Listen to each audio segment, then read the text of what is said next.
Hello there folks, and how is it going? And welcome back to another video, and welcome to the absolutely wonderful location of Peniche. Now this is Orla.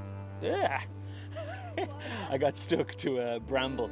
This is Orla and I's first time being here in Peniche, and it is like totally exceeding any expectations we had, because look at this absolutely gorgeous sea stack that's here behind me, and it's like absolutely incredible. So needless to say, it was like, we need to stop here and we need to take some photographs of this. Now it's early still, it's only 6, so we've got probably about maybe another hour and a half before the sun sets, and I really hope the sun can burn through some of the cloud that's here. There's a heavy bank of cloud on the horizon, so we'll see. I want to take a picture anyways now, even though it's still kind of harsh, just so I have a picture with some light on this beautiful sea stack. So that's the aim of the game. But I mean, the camera's at like 1,000th of a second, so I'm gonna get my filters, gonna pop them on, really want to bring that shutter down as best I can, and yeah, try introduce some nice kind of motion into that water. So if this first little test shot, we'll call it, turns out to be any good, I'm gonna pop it up on the screen for you now, but we have plenty to explore, so let's have a look. Welcome friends to the ASMR photography studio, and welcome to the first image in this week's video. Now, as far as like first images go in terms of a shoot at a location, I am absolutely delighted with how this particular one turned out. Usually it takes me 1 or 2 images to kind of settle into things and, you know, find the mojo and all that kind of fun stuff, but man, this place just jumped off the screen at me. It's just so wild and it was so rugged, and I am thrilled with how this first image turned out. The motion in that water is just such a joy to behold. I love seascape photography like this, and it acts as such a wonderful connection between the heavy cliff on the right hand side and then obviously out into this gorgeous sea stack on the left. Now I decided also as well to shoot a vertical image just to isolate the sea stack out there as well, just because I just thought it would act as a nice kind of independent image, if you will.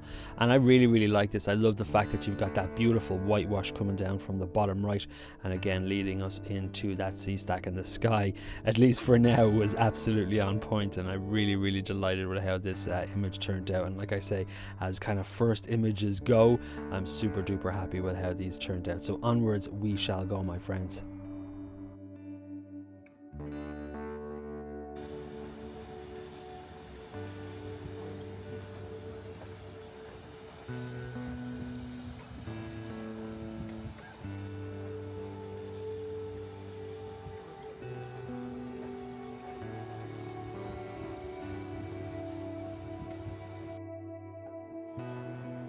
Oh, so this is absolutely fantastic, everybody. Wonderful, I'd even go as far as to say.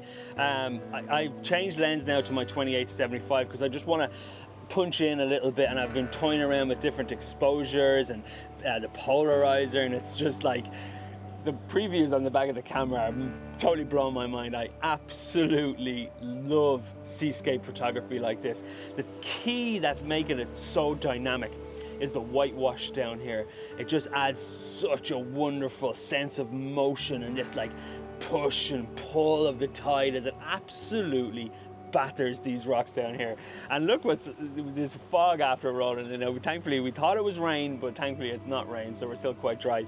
And there's hardly any wind going on, so I'm really able to push my exposures to like 30 seconds or so, and it's just fantastic. It's like I'm so happy. I was just about to put everything away thinking it was the rain, but then the fog. So I'm taking a few more shots with the fog here. So if any of these shots with the 28-75 turn out to be any good, I'm gonna pop them up on the screen for you right now. Let's have a look.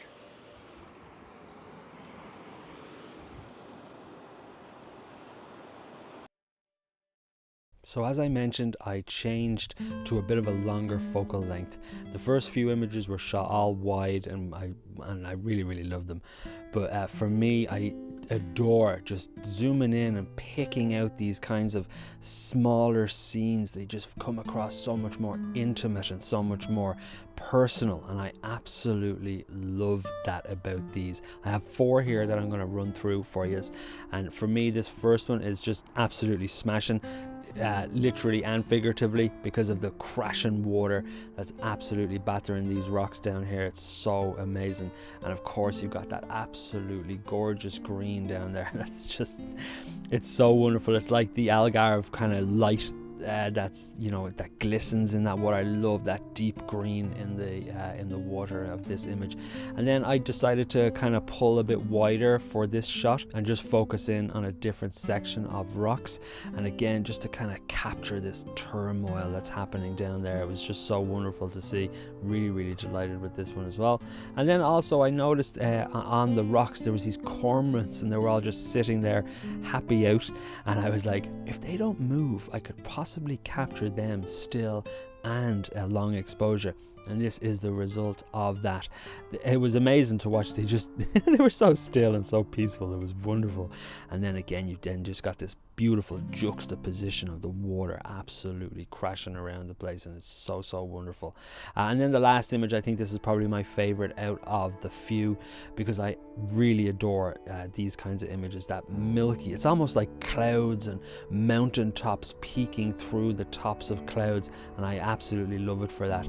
And it's just another reason why seascape photography for me is just a constant draw back to the ocean, because had I shot this at a shorter shutter speed, it would have conveyed a whole separate emotion, or had I shot it at a much longer shutter speed, it would have just completely been this like ethereal dreamscape, which, you know, both of them have their place, and I really love that about these. So super duper delighted with how these particular ones turned out, and yeah, really happy. So folks, I hope you enjoyed those pictures, because I had an absolute blast taking them, and they are marvelous. I'm sure my enthusiasm, classically ASMR photography lab, shone through for you. We're going to pack up here now and see if I can find a different vantage point of the sea stack. But just before we landed here, we were just over the other side having a look around the place, so we're going to go over there as well and see if we can capture this kind of, in my head I would love to capture an image of like static rock and then just like pure motion on the other side, this try and capture that undulation, if you will, of the tide. So that's what we're going to do. If we don't find, you can't even see it anymore. So yeah, I don't know about photographing the sea stack anymore. I think we got the best of her. But it's been absolutely fantastic, and I really need to get my camera off this cliff edge. So let's pack up, have a wander, and see what we can see. Let's get going. So I actually forgot to mention that I photographed the sea stack with the heavy fog, and I was going through the pictures and I was like, oh yeah, I forgot about this one. And yeah, really delighted that I actually decided to photograph the sea stack with the fog, because it's just so otherworldly, and I really love it about that. Having fog in your frames like this just makes it so much more disconnected from kind of place and time, and I really love that about this. Because of the horizon line is gone from the image, it gives it a more, well, for me anyway, at least it gives it a bit more of a kind of fine art vibe, which is cool. But then again, it just also then just kind of helps. It could be anywhere now, do you know? It could be anywhere, and I love that about that, and I love that about this image, and the fact that the fog has moved in. And I captured this just before you just went completely blank, as we will see. It turned into a complete disaster with the fog, but nonetheless, super duper delighted I managed to capture this image with the fog. So wonderful stuff. So folks, we actually went to the edge, but the fog is so thick we can't see a thing, like nothing at all. So we're just gonna hang up our boots, wait to see if it passes, have a bit of food, and yeah, and then get back at it. So really fantastic. It's scheduled to move on, so let's keep our fingers and toes crossed that it actually does. So let's have some food first.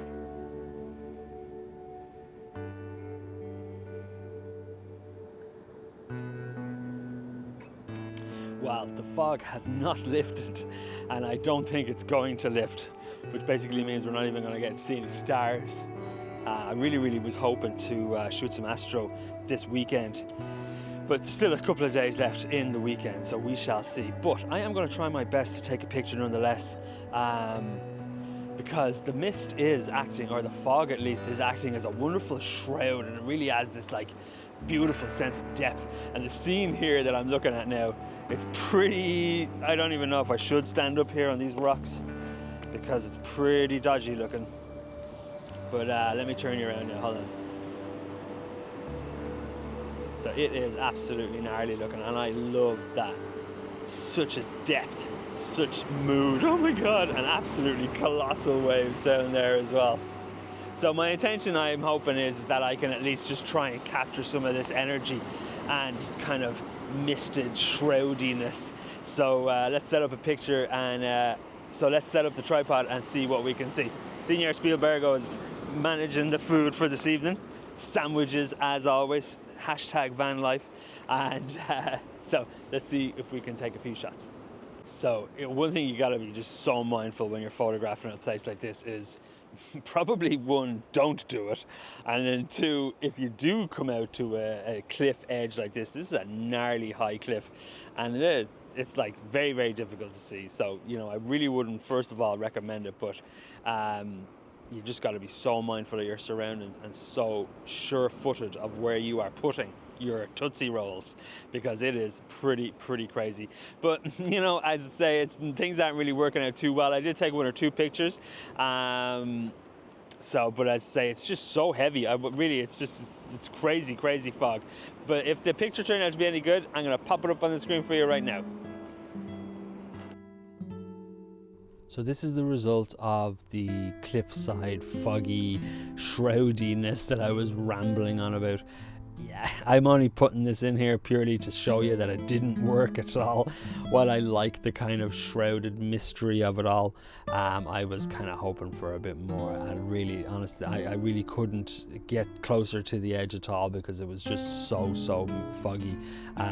It was just way too dangerous, and like I was rambling on, you know, safety first. No image is worth you falling off a cliff at all. But nonetheless, I'm delighted that I at least went out to try and capture the image, because you know, you're better off at least giving it a try without kind of disregarding everything before giving it a try. So you look, it's a picture and I captured it and I was having fun nonetheless while I was doing it, but yeah, in terms of kind of like awesomeness, yeah, it kind of falls short a little bit on that regard. But sure, look, such is the way of things, my friends.